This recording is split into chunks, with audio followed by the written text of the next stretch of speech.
স্বাগতম বন্ধুরা মোহময়ের আজকের ভিডিওতে। 2017 সালের জুলাই মাস মার্কিন যুক্তরাষ্ট্রের সামরিক বাহিনী আনুষ্ঠানিকভাবে নিয়োগ প্রদান করল তাদের সবথেকে বড় aircraft carrier USS Gerald R Ford. এই বিশাল আকারের ক্যারিয়ারটি বানাতে খরচ হয়েছে প্রায় 13 বিলিয়ন মার্কিন ডলার, যা বাংলাদেশি টাকায় 1,59,380 কোটি টাকা। 1100 ফুট লম্বা এই জাহাজটি বিশ্বের সবচাইতে বড় জাহাজ। জেরাল্ড আর ফোল্ডের জীবনযাত্রা অন্যান্য মডার্ন এয়ারক্রাফট ক্যারিয়ারের তুলনায় ঠিক একই রকম।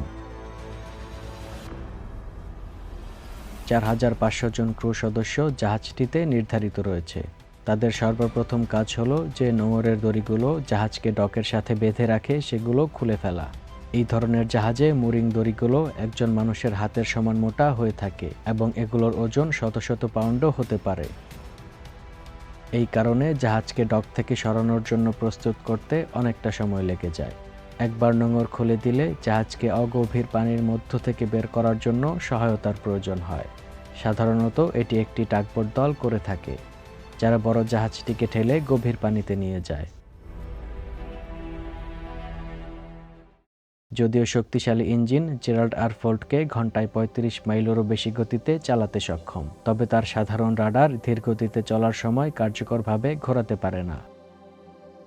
একবার ডক বা পানির নিচের বাধা থেকে মুক্ত হয়ে গেলে এয়ারক্রাফট ক্যারিয়ার নিজস্ব শক্তিতে সমুদ্রে চলতে পারে। যখন থেকে জেট প্লেন এয়ারক্রাফট ক্যারিয়ার থেকে উঠতে শুরু করে, তখন ক্যারিয়ারের ক্রুদের কাজ হচ্ছে ডেকটি খুব যত্ন সহকারে পরীক্ষা করা, যাতে কোনো ফরেন অবজেক্ট বা কোনো ধ্বংসাবশেষ পড়ে না থাকে। এই পরীক্ষাটি প্রতিদিনই করা হয় এবং এতে ডেকের প্রতিটি অংশ ভালোভাবে খতিয়ে দেখা হয়, যাতে এমন কোনো জিনিস পড়ে না থাকে যা দুর্ঘটনাবশত বিমানের জেট ইনটেকে ঢুকে পড়ে। কারণ প্রতিদিনের কার্যক্রমের ফলে ক্যারিয়ারের ফ্লাইটের ডেকে থাকা বিমানের নাটবল্টু বা অন্যান্য যন্ত্রপাতি থেকে ধাতব টুকরা ও আরও নানান জিনিস খুলে যেতে পারে। এই জিনিসগুলোর যে কোনোটি যদি অপ্রত্যাশিতভাবে বিমানের ইঞ্জিনের ভেতরে ঢুকে যায়, তাহলে কয়েক সেকেন্ডের মধ্যেই বহু মিলিয়ন ডলারের একটি বিমান অকার্যকর হয়ে পড়বে।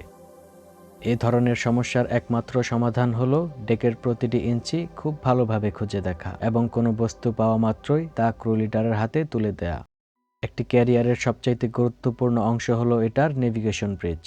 পূর্বের ক্যারিয়ারের ডিজাইনগুলোর মতো ইউএসএস জেরাল্ড আর ফোল্ডের নেভিগেশন ব্রিজও জাহাজের ডেকে থাকা 555 মেট্রিক টনের আইল্যান্ডের ওপর স্থাপন করা হয়েছে। জাহাজের সবথেকে উঁচু অংশ হওয়ার কারণে এখানেই অধিকাংশ এয়ার কন্ট্রোল ও নেভিগেশনের কাজ সম্পন্ন করা হয়। রাডার এবং যোগাযোগের অ্যান্টেনারগুলিও ঠিক এখানেই অবস্থিত।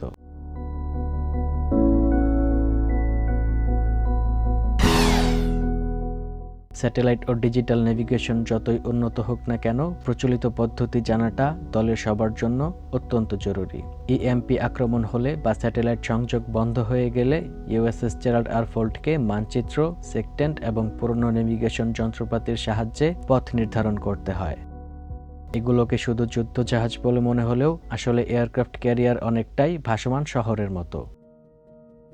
হাজার হাজার মানুষ জাহাজে একসাথে থাকার কারণে ক্রুদের 3 বেলা খাবার জোগানো জাহাজের শেফদের জন্য অত্যন্ত জরুরি। ইউএসএস জেরাল্ড আর ফোল্ডে একটি ফুড সার্ভিস ডিভিশন রয়েছে, যেখানে বড় একটি রান্না বিশেষজ্ঞ দলের সদস্যরা কাজ করেন। এই দলটি কাজের ক্ষেত্রে খুবই ক্রু কেন্দ্রিক হয়ে থাকে এবং এমন খাবার তারা তৈরি করতে চেষ্টা করে যা খেতে খুবই সুস্বাদু এবং ক্রুদের জন্য স্বাস্থ্যসম্মত হয়। ক্যারিয়ারের কমিশারি আধুনিক রেস্টুরেন্টের মতোই রান্নার সরঞ্জাম দিয়ে ঘেরা, তবে এখানের গ্রাহকের সংখ্যা উন্নত শহরের রেস্টুরেন্টের থেকেও অনেক বেশি। জেরাল্ড আর ফোল্ডে 98 জন সদস্য প্রতিদিন প্রায় 12,000 খাবার আইটেম প্রস্তুত করার কাজ করেন, বিশেষ করে ছুটির দিনগুলো। এয়ারক্রাফট ক্যারিয়ারের ক্রুদের জন্য এটা একটা বড় অনুষ্ঠানের দিন হিসেবে বিবেচিত। এর সূচনার পর থেকে জেরাল্ড আর ফোল্ড তার থ্যাঙ্কসগিভিং ডিনারের জন্য যথেষ্ট খ্যাতি অর্জন করেছে। মার্কিন নৌবাহিনীর জাহাজগুলোতে বড় ছুটির মধ্যে রয়েছে জুলাইয়ের 4 তারিখ ও ক্রিসমাস, যে দিনগুলোতে নিজস্ব উদযাপনের রীতিনীতি পালন করা হয়।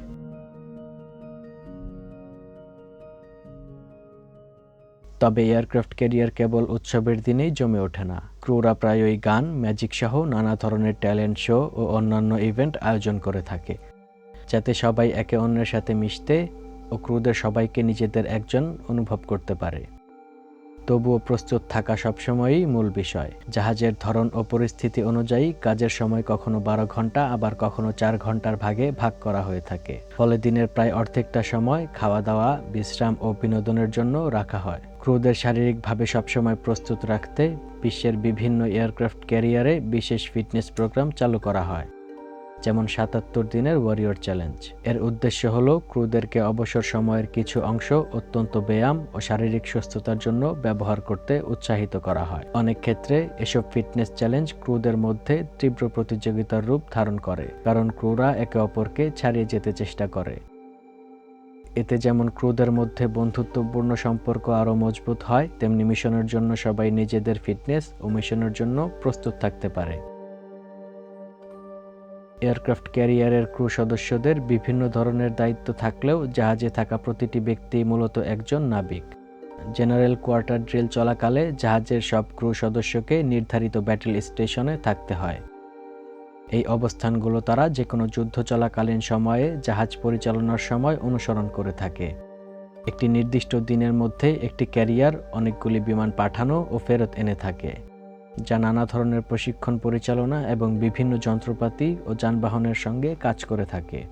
এতে ক্রুদের সবসময় যুদ্ধের জন্য প্রস্তুত রাখা এবং জাহাজের প্রতিটি অংশের সাথে তাদের পরিচয় করানো হয়। ক্রু সদস্যরা বিভিন্ন ধরনের পরিস্থিতিতে অস্ত্র নিয়ে প্রশিক্ষণ দেয় এবং বিভিন্ন দায়িত্ব পালন করে থাকে, এমনকি ফায়ার ফাইটিং কার্যক্রমেও অংশ নেয়। এর কারণ হলো নৌবাহিনীর জাহাজগুলোতে একবার আগুন লেগে গেলে তা সবচেয়ে বিপজ্জনক পরিস্থিতি হিসেবে ধরা হয়ে থাকে। সম্ভবত নৌবাহিনীর জাহাজে সবচেয়ে গুরুত্বপূর্ণ কাজগুলোর মধ্যে একটি হলো রক্ষণাবেক্ষণ। এই বিশাল জাহাজগুলোতে শুধু একটি জটিল নিউক্লিয়ার নৌযানের সমস্যাই নয়, বরং এমন সমস্যাও থাকে যা কেউ একটি বিশাল অ্যাপার্টমেন্ট কমপ্লেক্স থাকার সঙ্গেও তুলনা করতে পারে। যেমন ইউএসএস রোনাল্ড রেগান, একটি নিমিটজ ক্লাসের ক্যারিয়ার, যেটাতে পুরো 5000 জন ক্রুদের জন্য মাত্র 6টি এয়ার কন্ডিশনিং ইউনিট রয়েছে। এর যে কোনো একটি নষ্ট হয়ে গেলে জাহাজে থাকা ব্যক্তিদের আরাম ও স্বাস্থ্যের ওপর বড় ধরনের প্রভাব পড়তে পারে, যেমনটা হয়েছিল 2021 সালে। প্রতিটি ইউনিটের ওজন 4000 পাউন্ডেরও বেশি হয়ে থাকে। তবুও দক্ষ রক্ষণাবেক্ষণ কর্মীরা সমুদ্রে ভাসমান অবস্থাতেই মেশিন খুলে ফেলে এবং যে কোনো সমস্যাই হোক না কেন তা খুঁজে বের করে। এমনকি প্রয়োজনীয় জিনিসগুলিও তারা নিজেরাই বানিয়ে ফেলে। বড় বড় যুদ্ধজাহাজ, বিশেষ করে এয়ারক্রাফট ক্যারিয়ারগুলো, তারা একবার সমুদ্রে বের হয়ে গেলে তাদেরকে কখনো কখনো টানা কয়েক মাস ধরে সাগরেই কাটিয়ে দিতে হয়।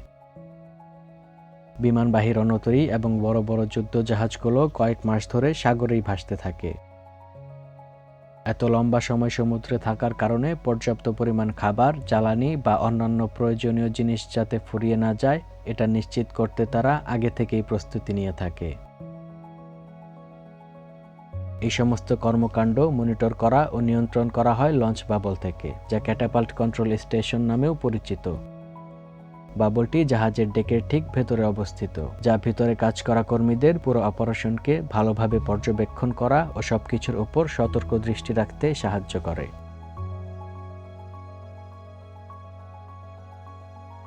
প্রতিদিনের কার্যক্রমে জেরাল্ড আর ফোল্ডের মতো একটি ক্যারিয়ার বহু বিমান পাঠায় এবং তা নিরাপদে ফেরত নিয়ে আসে। যদিও সবসময় বিমান আকাশে থাকা সম্ভব নয়, কিন্তু পাইলট, ফ্লাইট ডেক ক্রু এবং অন্যান্য ক্রু সদস্যদের যথেষ্ট প্রশিক্ষিত এবং যে কোনো পরিস্থিতিতে মিশনের যে কোনো চ্যালেঞ্জের জন্য প্রস্তুত রাখা অত্যন্ত গুরুত্বপূর্ণ। আজকের ভিডিও এই পর্যন্তই। ভালো লাগলে লাইক, কমেন্ট এবং শেয়ার করতে ভুলবেন না।